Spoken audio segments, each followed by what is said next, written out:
नमस्कार मंडळी, तुमचे पुन्हा एकदा एका नवीन व्हिडिओमध्ये खूप खूप स्वागत आहे. तर तुम्ही आपला आजचा थंबनेल तर बघितलंच असेल. आज आपण अप्पे पात्रामध्ये अशा प्रकारे पिठाचे गोळे घालून एक भन्नाट चविष्ट आणि कुसकुशीत अशी रेसिपी तयार करणार आहोत. आणि चवीला एवढी भारी लागते ही रेसिपी, त्यामुळे व्हिडिओ कुठेही स्किप न करता शेवटपर्यंत नक्कीच बघा. तर सुरुवातीला आपल्याला 2 प्रकारचे पिठं आणि रवा घ्यायचा आहे. तर मी येथे फ्रेश दळलेलं गव्हाचं पीठ हे 1 कप घेतलेलं आहे. गव्हाच्या पिठाचा निम्म म्हणजेच अर्धा कप एवढं बेसन घेतलेलं आहे आणि बेसनाच्या निम्म म्हणजेच 1/4 कप एवढं बारीक रवा घेतला आहे. आता हेच प्रमाण जर तुम्हाला वाटीने मोजायचं असेल तर 1 वाटी एवढं आपल्याला गव्हाचं पीठ घ्यायचं आहे, त्याची अर्धी वाटी आपल्याला बेसन घ्यायचं आहे आणि बेसनाची अर्धी वाटी म्हणजेच या ठिकाणी आपल्याला बारीक रवा घ्यायचा आहे. तर आपण सगळ्यात पहिले ही तिन्ही पिठं चाळून घेऊया. म्हणजे काय, सगळी पिठं एकमेकांमध्ये छान अशी एकत्रित एकजीव होईल. त्यामुळे आपण चाळणीने हे पिठं व्यवस्थित चाळून घेऊया. तसेच त्यामध्ये आपल्याला अर्धा चमचा एवढा बेकिंग सोडा घ्यायचा आहे, म्हणजेच खाण्याचा सोडा इथे आपण अर्धा चमचा घेतलेला आहे. आता ही पिठं आपल्याला चाळून घ्यायची आहेत, म्हणजे काय त्यामध्ये काही गुठळ्या वगैरे असतील किंवा कोंडा वगैरे असेल तर तो निघाला जाईल. तर या ठिकाणी आपण सगळं पीठ व्यवस्थित असं चाळून घेऊया. तोपर्यंत तुम्ही सांगा, तुम्ही आपल्या चॅनलला सबस्क्राईब केलं की नाही. जर सबस्क्राईब केलं असेल तर ठीकच आहे, आणि जर सबस्क्राईब केलं नसेल तर पटकन सबस्क्राईब करा. तसेच बाजूला असलेल्या बेल आयकॉनवर प्रेस करायला विसरू नका, म्हणजे असे साधे सोपे खमंग आणि चविष्ट रेसिपी तुम्हाला नेहमी बघायला भेटतील. आता हा जो शिल्लक राहिलेला कोंडा आहे किंवा काही कचरा आहे तर तो आपण बाजूला टाकून घेऊया. आता हे पीठ आपण चमच्याच्या साह्याने व्यवस्थित असं एकत्रित एकजीव करून घेऊया, म्हणजे सगळं पीठ एकमेकांमध्ये व्यवस्थित मिसळलं जाईल आणि बेकिंग सोडा सुद्धा व्यवस्थित मिसळला जाईल. आता हे पीठ व्यवस्थित मिक्स करून झालेलं आहे, ते आपण एका बाजूला ठेवून घेऊया आणि पुढची तयारी करून घेऊया. तर या ठिकाणी मी एक बाउल घेतलेला आहे आणि अर्धा कप एवढं तूप घेतलेलं आहे. साजूक तूप घेतले. या ठिकाणी तुम्ही पाहिजे तर डालडा सुद्धा घेऊ शकता. फक्त आपण जे तूप घेणार आहोत ते कणीदार असलं पाहिजे आणि रूम टेम्परेचरला असलं पाहिजे. आता तूप घातल्यानंतर पाऊण कप एवढी येथे आपण पिठी साखर घेतलेली आहे. तुम्हाला ज्याप्रमाणे गोड आवडतं त्याप्रमाणे तुम्ही गोडाचं प्रमाण कमी जास्त करू शकता. मी येथे पाऊण कप घेतले, तुम्ही 1 कप सुद्धा घेऊ शकता किंवा त्यापेक्षा थोडं कमी गोड पाहिजे असेल तर थोडं कमी सुद्धा घेऊ शकता. आता आपल्याला हे विस्करच्या साहाय्याने छान असं एकाच दिशेने फेटून घ्यायचं आहे. शिवाय आपल्याला हे एवढं फेटून घ्यायचं आहे की ते पूर्ण फ्लफी आणि एकदम हलकं झालं पाहिजे. तर आपण हे हाताच्या साहाय्याने व्यवस्थित असं मिक्स करून घेऊया. जर तुमच्याकडे ब्लेंडर वगैरे असेल तर तुम्ही त्याच्या साहाय्याने सुद्धा केलं तरी चालणार आहे.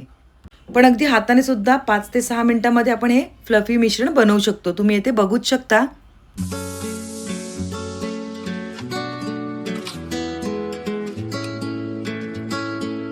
कंटिन्यू 4 ते 5 मिनिटं फेटल्यानंतर आपलं मिश्रण येथे मस्तपैकी फ्लफी झालेलं आहे, म्हणजेच एकदम हलकं झालेलं आहे. आता ते आपण चेक करून घेऊया. त्यासाठी एका वाटीमध्ये पाणी घ्यायचं आहे आणि त्यामध्ये हे थोडंसं मिश्रण टाकून बघायचं. तर जर पाण्यावर तरंगलं तर आपलं मिश्रण मस्तपैकी फ्लफी आणि हलकं झालेलं आहे.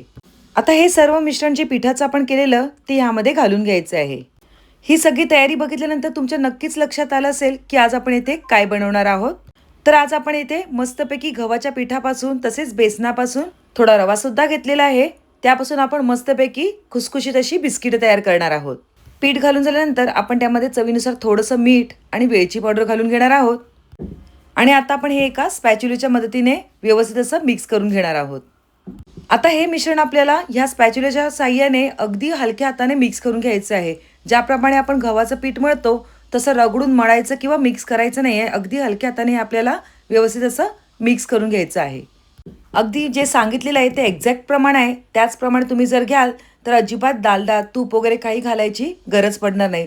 जर वाटलंच तर एक वरून फक्त अर्धा चमचा एवढं तूप घालून घ्यायचं आहे. दूध किंवा पाणी अजिबात येथे वापरायचं नाही आहे. आपलं मेजरमेंट एकदम परफेक्ट असल्यामुळे आपल्याला येथे तुपाची किंवा कशाचीच गरज भासणार नाही आहे. तर आपण आता हाताच्या साह्याने हे सगळं व्यवस्थित पुन्हा एकदा एकत्रित एकजीव करून घेऊया. हाताच्या साह्याने मळताना सुद्धा आपल्याला एकदम जोर देऊन हे मळायचं नाही आहे. अगदी हलक्या हाताने आपल्याला हे मळून घ्यायचे आहे. तर आपण हे व्यवस्थित पीठ सगळं एकत्रित एकजीव करून घेऊया.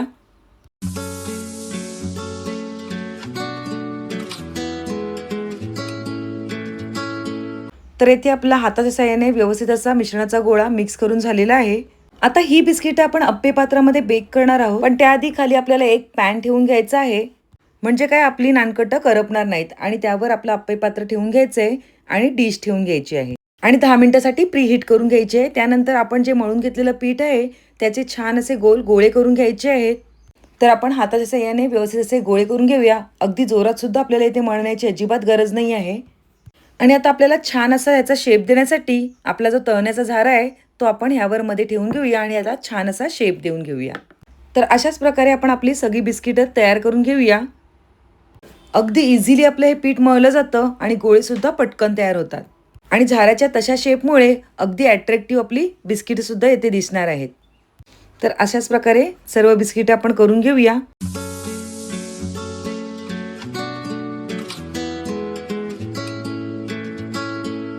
आता ह्याला थोडीशी सजावट करून घेण्यासाठी मी येथे काही ड्रायफ्रूट कापून घेतलेले आहेत. त्यामध्ये काजू, बदाम, पिस्ता सगळे कट करून घेतलेले आहे. आता ते आपण ह्यावर थोडे थोडे घालून घेऊया, म्हणजे आपली बिस्किटं अजून अट्रॅक्टिव्ह आणि छान दिसतील. अगदी झटपट आणि पटकन होणारी रेसिपी आहे, शिवाय घरच्या सगळ्या साहित्यामध्ये तयार होणारी आहे. त्यामुळे तुम्ही सुद्धा तुमच्या घरी अशा प्रकारे बिस्किटं नक्कीच तयार करून बघा. आता हे जे ड्रायफ्रूट आहेत थोडेसे प्रेस करून घेऊया, म्हणजे ते त्याला चिटकून राहतील. सगळी तयारी झाल्यानंतर आपल्याला ही बिस्किटं अप्पे पात्रामध्ये ठेवून घ्यायची आहे. आणि अप्पे पात्र ही नॉनस्टिकचं असल्यामुळे आपल्याला येथे तेल किंवा तूप लावायची काहीही एक गरज नाही आहे. ही बिस्किट आपल्याला अलगद घालून घ्यायची आहे, कारण की अप्पे पात्र ऑलरेडी आपलं तापलेलं आहे, त्यामुळे घालताना थोडीशी काळजी घ्यायची आहे. आता हे ऑलरेडी अप्पे पात्र आपलं 10 मिनटं प्रीहीट झालेलं आहे. त्याची स्टीम जास्त वेळ बाहेर जाऊन द्यायची नाही आहे. आपली ही बिस्किटं ठेवून झाल्यानंतर लगेचच आपल्याला ह्यावर झाकण ठेवून घ्यायचं आहे. तर आपण ह्यावर झाकण ठेवून घेऊया आणि आपली बिस्किटं बेक करून घेऊया. आता या ठिकाणी आपल्याला 20 ते 25 मिनटं छान अशी बेक होऊन द्यायची आहेत ही बिस्किटं. तोपर्यंत आपण जी आपली उरलेली बिस्किटं आहेत ती सुद्धा एका साईडला, जर तुमच्याकडे अप्पे पात्र नसेल तर तुम्ही अशा प्रकारे ताटामध्येही ठेवून कढईमध्ये बेक करू शकता. आता कशा प्रकारे करायचं आहे तरी आपण ते बघूनच घेऊया. सगळ्यात पहिले आपण सगळी बिस्किटांचे गोळे करून घेऊया. तसेच साईड बाय साईड आपण जी बेक करायला ठेवलेली बिस्किट आहेत त्याची येथे 15 मिनटं झालेली आहेत. तर आपण आपली व्यवस्थित बेक झालीत की नाही बिस्किटं बघून घेऊया. तर अजून व्यवस्थित बेक झाली नाहीत. अजून एक 10 ते 15 मिनटं ही बिस्किटं आपण व्यवस्थित अशी बेक होऊन देऊया. तसेच आपले जे शिल्लक राहिलेलं पीठ आहे त्यासाठी काय करायचं आहे, कढई ठेवायची गॅसवर आणि त्यामध्ये स्टँड ठेवून घ्यायचं आहे. आणि आपण करून घेतलेली जी बिस्किट आहेत ती ताटामध्ये व्यवस्थित अशा अंतरावर ठेवून घ्यायची आहेत, म्हणजे का ते थोडेसे फुलणार आहेत, त्यामुळे आपल्याला व्यवस्थित असं अंतर ठेवायचं आहे. आणि ही बिस्किटं सुद्धा आपल्याला एक 20 ते 25 मिनिटासाठी छान अशी बेक करून घ्यायची आहेत. स्टीम बाहेर जायला नको यासाठी आपण यावर अगोदरच जड सामान म्हणजेच खलबत्ता ठेवून घेऊया. तर आता आपण आपल्या अप्पे पात्रातल्या बिस्किटांकडे वळूया. अगदी 25 मिनिटानंतर आपली बिस्किटं छान अशी बेक झालेली आहेत.